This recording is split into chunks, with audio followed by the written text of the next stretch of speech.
भारत देश हमारे चारों तरफ दुश्मन, और सबसे खतरनाक बात पता है क्या है? ये दुश्मन हमेशा दोस्त बनकर आए।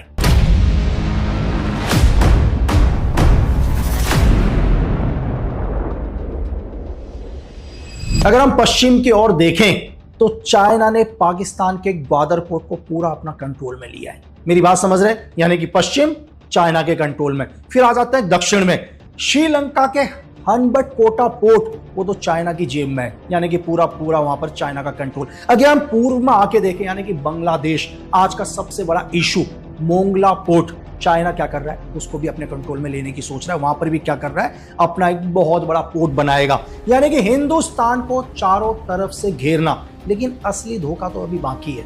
हजारों किलोमीटर दूर अमेरिका जो दिन रात कहता है कि हिंदुस्तान मेरा दोस्त है, हिंदुस्तान ने मेरे कहने से रशिया के साथ डील नहीं करी। अब तो डोनाल्ड ट्रंप के नाम की रोड भी बन चुकी है हिंदुस्तान पर, तो शायद बहुत सारे हिंदुस्तानी जो अमेरिका जाना चाहते हैं, उनको अमेरिका के जाने की जरूरत नहीं है। वो उस रोड पर जाके दर्शन कर लें तो उनको लगेगा कि वो अमेरिका पहुंच चुके हैं। लेकिन सबसे बड़ा सवाल, जब हिंदुस्तान को चारों तरफ से घेरा जा रहा है, क्यों अमेरिका खामोश है? कहीं ऐसा तो नहीं है कि हमें लग रहा है कि चाइना हमें चारों तरफ से घेर रहा है? इसका सबसे बड़ा फायदा पहुंचने वाला है हजारों किलोमीटर दूर अमेरिका को, नाटो को, यूरोप को, क्योंकि हमें दुश्मन नजर आ रहा है यहां पर चाइना, दुश्मन नजर आ रहा है बांग्लादेश, दुश्मन नजर आ रहा है पाकिस्तान।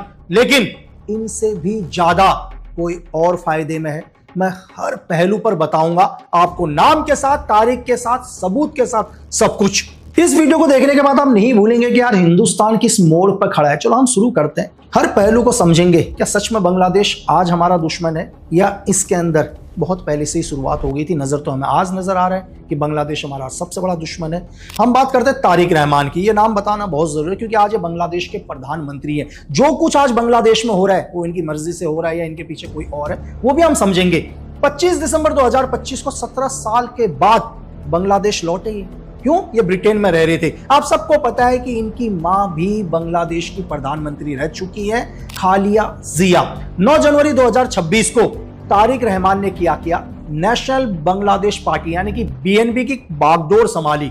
इससे पहले इनकी मां के पास इसकी बागडोर थी, और 12 फरवरी 2026 को बांग्लादेश में आम चुनाव होता। आप सबको पता है यार बीएनपी क्या होती है, पूर्ण बहुमत से जीतती है। और तारिक रहमान क्या करते हैं? पहले प्रधानमंत्री बनते हैं बांग्लादेश के।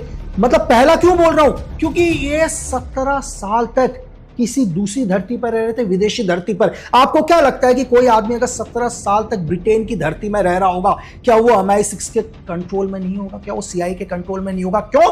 क्योंकि तारिक रहमान की जो फैमिली बैकग्राउंड है, पावरफुल फैमिली बैकग्राउंड है। इनकी मां बांग्लादेश की प्रधानमंत्री रह चुकी हैं। तो 35 साल के बाद बांग्लादेश को पहला पुरुष प्रधानमंत्री मिलता है। और यह बात सबको पता थी, यह बात ब्रिटेन को भी पता थी, यह बात अमेरिका को भी पता थी कि बांग्लादेश का जो टोटल कंट्रोल किसके पास आएगा?